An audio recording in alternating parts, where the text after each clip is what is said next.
So, hi everyone. Hi sir. So, in this video, I'm going to answer the laboratory one, which is the code demonstration and programming basics.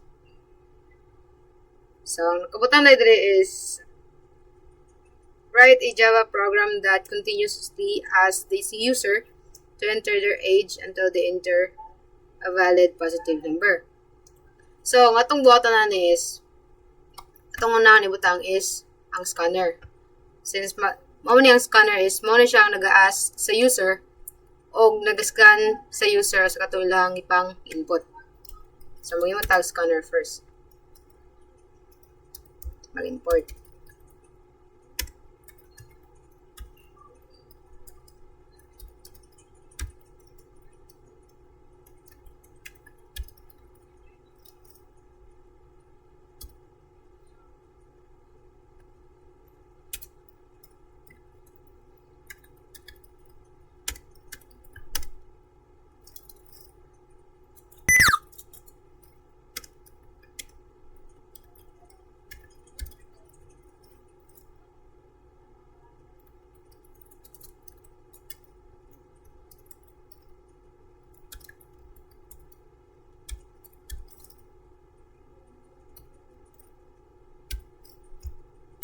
Since nakabutan naman tag scanner, so ang nakabutan dito is the program should continue running until the user chooses to exit.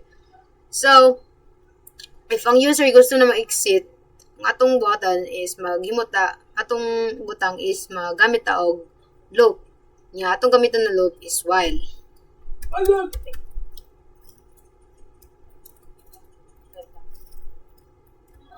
Then butang nato true.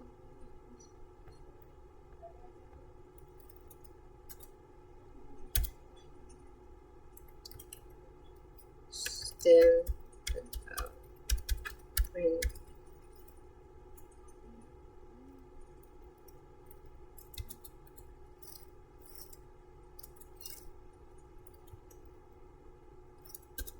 Butang nato is choices para na siyang output.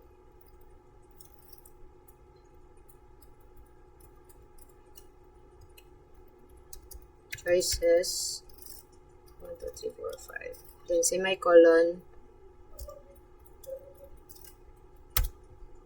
Then butan na to diri ang choices which is ang proceed o ang exit.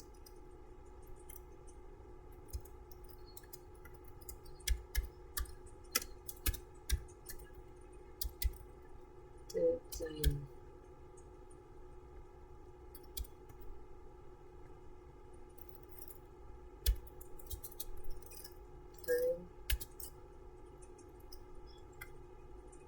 Semicolon.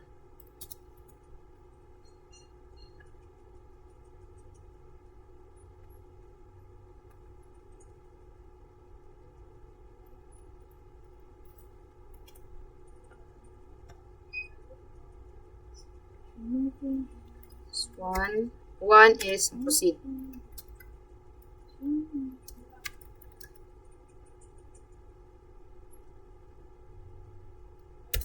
Then ang exit.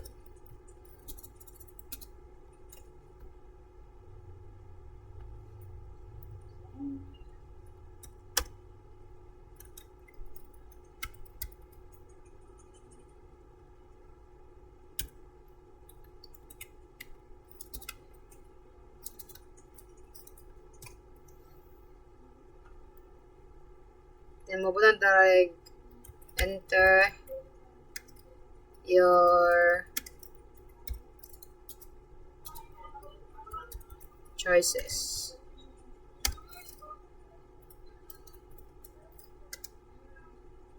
So, ang ato ni siyang, ito day.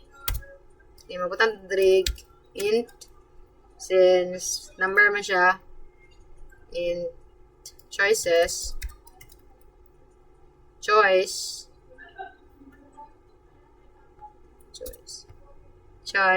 is equal to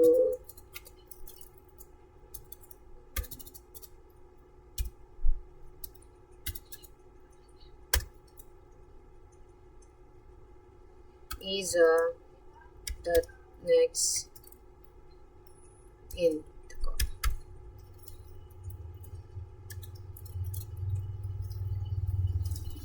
Semicolon. So kani siya mo ni siya ang mag-scan sa input sa user. So kung ato ning i-run, exit na siya.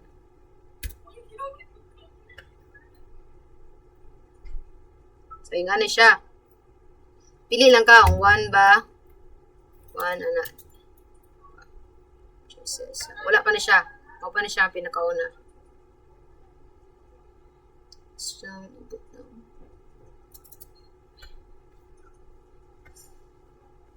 Stop.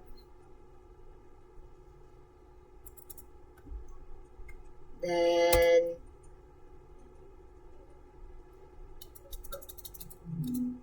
so suma naman ta siya sa choices.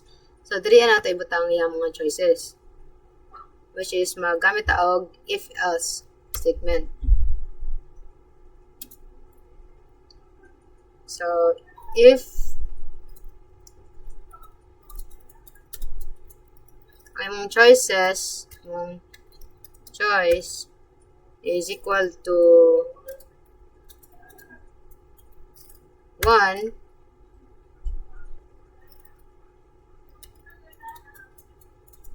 is equal to 1, system.out.print enter your age. So sa choice 1,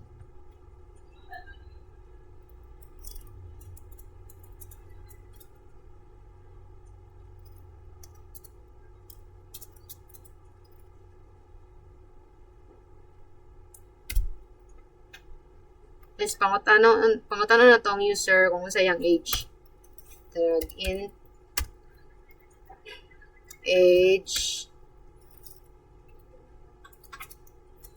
to isa dot next int. Ush. Kag. Like int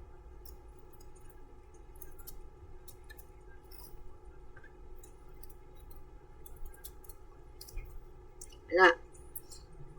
Then, since nangutana naman to sa yung age, so, diri na po maggamit ang mag-if else na po ta diri. Since ang nakabutang man diri is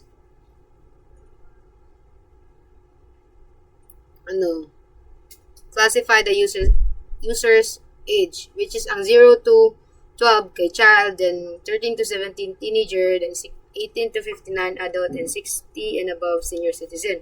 So, diri na this na magamit tag if else. Yapon.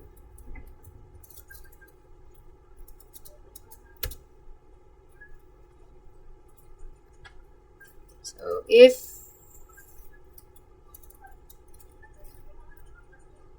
ang imong age is greater than or equal to 0, and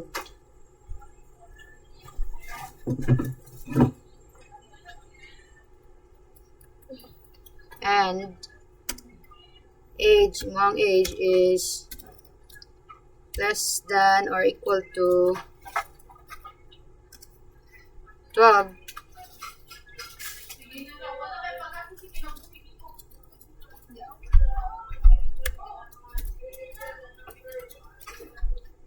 then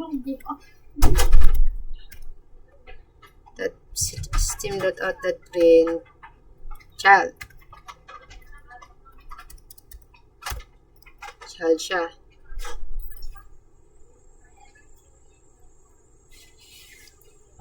Else, if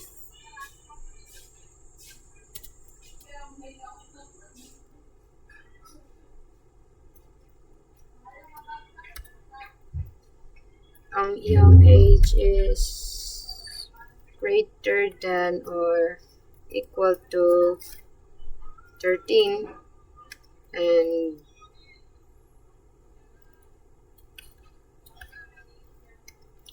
age is less than or equal to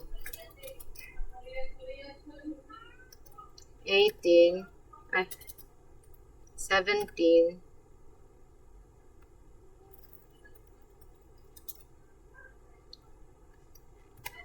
dotted print line teenager.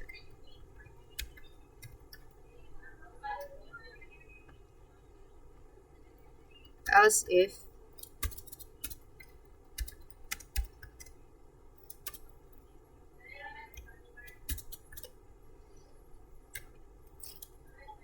age is greater than or equal to 18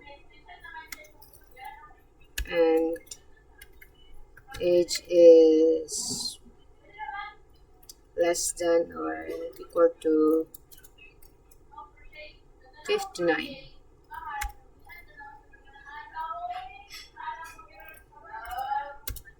Then system.out.print adult.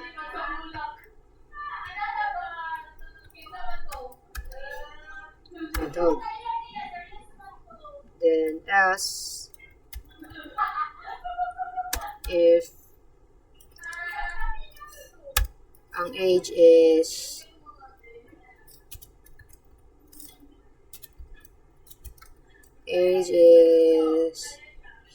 greater than or equal to 60 kay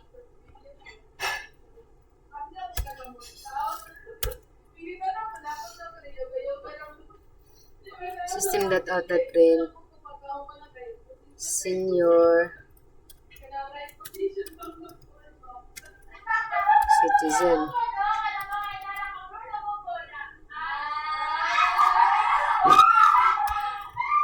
As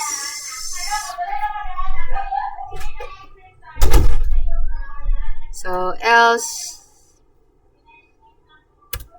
kung dili siya 60 para kung mag-type siya negative na number para dili siya mag-add to sa senior citizens atong ibutang is system.out.print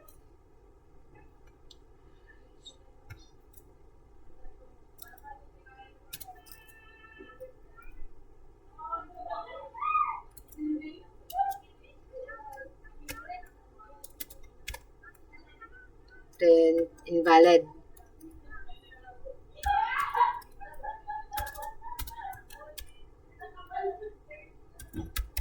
Valid siya. So, butang to. Please try again.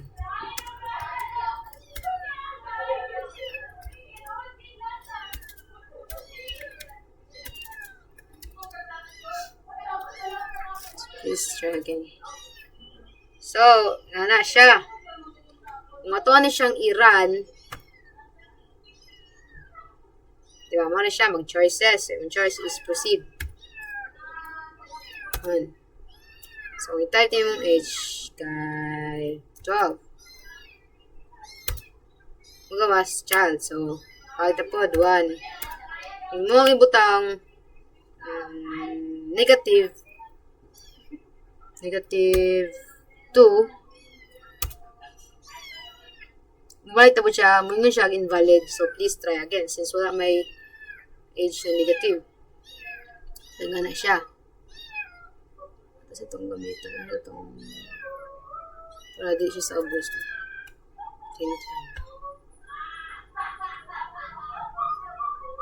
Saba. So, and next, since nakabutang naman na, atong sunod na po is i-write na to kung 18 lang yung edad is i-print you are eligible to vote. Otherwise, you are not eligible to vote. So, magamit ka mo tag if else. Gamit ko if else. Gamit ko if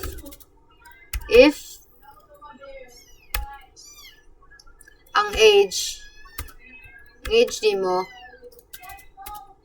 yung edad kay greater than or equal to 18 kay system.out.println you are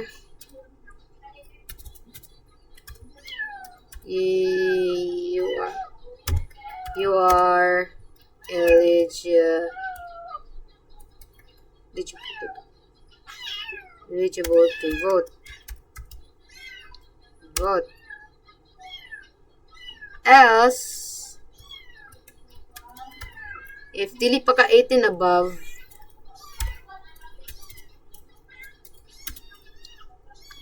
butang na system.out.print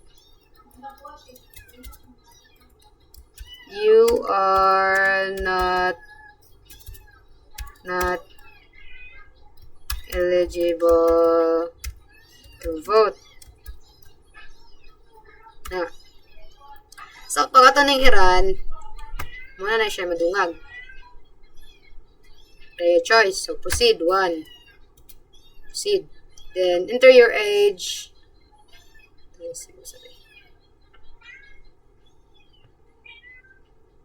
Enter your age. 18. 11. Child, you are not eligible to vote. So, ibutang na ito dali 60. Choice 60. So, senior citizen, you are eligible to vote. So, nga na siya. Then, para mabutang nila to ang exit, or kung gusto na siya mahawa, sa nga to lang i-sindria. Nga tong choices, ikaduha.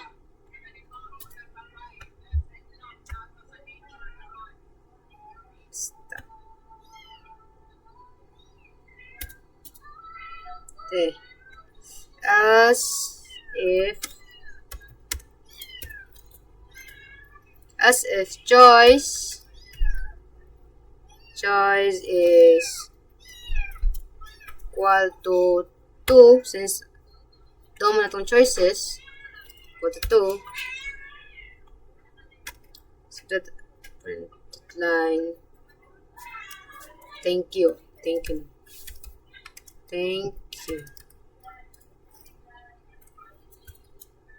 Na. Then, magbutang dadari para mag-invalid siya, if magbutang man siya sa choices 3 or 4, since wala man siya sa choices di mo, 1 o 2 lang man, magbutang talag else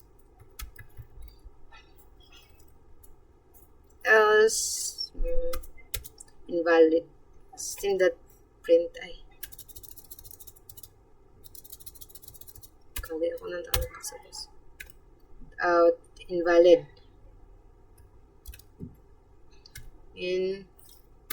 Invalid.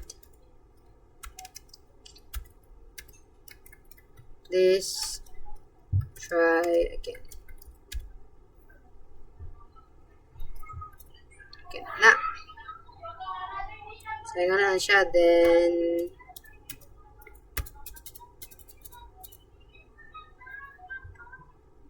kaya na natin siya disable. So, para na siya ay latang. So, nga na siya. Then, para limpyo siya tanawon, is ganiyo na to siya. Citizen, please try again.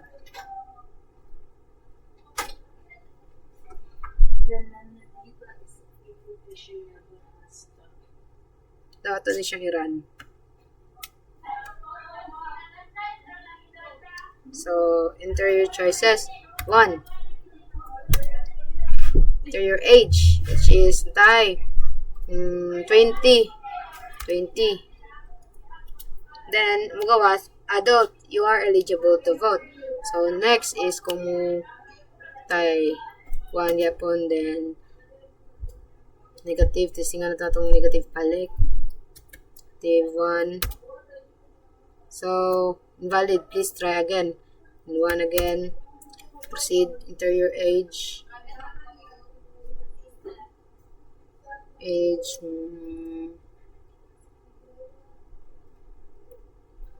10.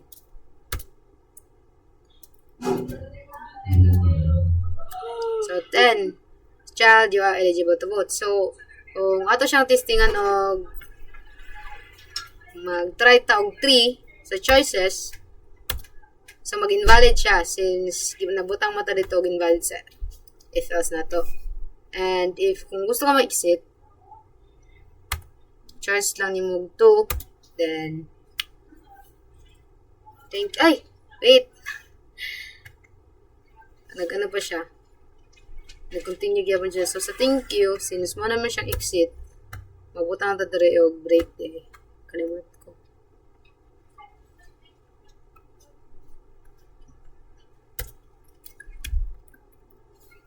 Break. Ano, sa ubot niya na siya break diri para if mag-exit na ka, di na siya mag-continue. Di na siya mag-continue ang loop. Mag-break na siya. Like, mag-exit na siya diretso. Then, di na lang, buti na lang pala to continue.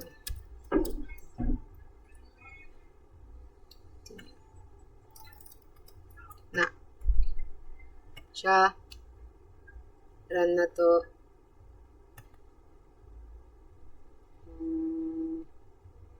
If mo-exit to, then thank you. So, yan na siya. So, balik ko na explain. So, pinakauna naghimog scanner para scan ang input sa user o mag-scan sa mag-ask o question sa user. Then, ang katong butang enter sa user is scan to niya. So, tayo, dahil naghimo ko direct choices, which is, nagamit ko while loop. So, diyan siya magpili sa choice 1, choice 2. Then, if false, kung true lang na, kung true, makapili siya 1, makapili siya 2, since true na sila dira. Then, if false ang iyang mapili, diretso siya dira sa else, which is invalid, since wala siya sa gipili niya. Like, 3, kung mapili siya 3, 2 raman ni Kotob, so magdiretso siya sa invalid. Then, diba, nagkuhan ko diri napapili kong choices. So, kung maabot siya sa 1, kung yung choice is 1, if choice is 1, print your age. So, mangutan na ang kuhan kung sa imong age. So, kung ibutang nimo og 10 ang imong age, butang siya like if age is less than to 0 or and age is less than to greater than 0, greater than or equal to 0, and age is less than or equal to 12. Diba, mabutang man diri ang 10 since ang age mo is less than or greater than or equal to 0, diba? Mabut na siya sa 12. Then, kung 10 ang imong ibutang, ang iyang i-print is child. Ibutang po diri is dili po siya, false po siya. So, ang iyang ibutang diri, child. Then, if pag-abot na diri sa if ang imong age is greater than or equal to 18, print siya eligible to vote. Since 10 is less than, since 10 man is less than and not equal to 18, diri siya mo diretso sa else, which is mo print siya og you are not eligible to vote. So, yung nga na siya. Then, pag humana diri sa choice 2, mo diretso na siya di sa system.out.print. Diretso sa diri. Mga na siya diri din. Balik na po siya diri mga tanan na po siya. If ang imong choice is exit, mo diretso siya diri choice, since diri man number 2 man imong choices. So, mo diretso siya diri So, butang nimo, enter mo 2. Diba? Is 2 equal to 1, diba? Dili. So, mudritso sa diri is choice, since 2 is equal to 2. So, mudritso sa diri print, thank you. Then, if 3 ang ikuan, i-enter, mudritso sa diri So, that's all for this video, and thank you.